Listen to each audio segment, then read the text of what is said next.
ஏழு ஜென்ம பாவம் தீரும் இறைவா உனை எண்ண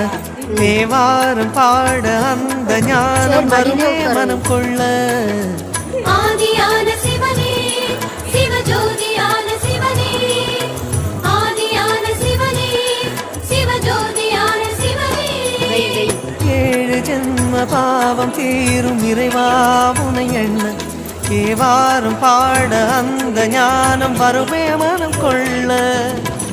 தாழும் நிலை வாராமல் காப்பவன் நீதானே வாழும் வழி சொல்பவனே வள்ளல் பெருமானே அண்ணாமலையானே அன்பின் பொருள் நீயே அருணாச்சல சிவனே ஆற்றல் வடிவோனே சக்தியின் கலையாய் பக்தியின் நிலையாய் தோன்றும் சுடரோனே உன்னாமுலையின்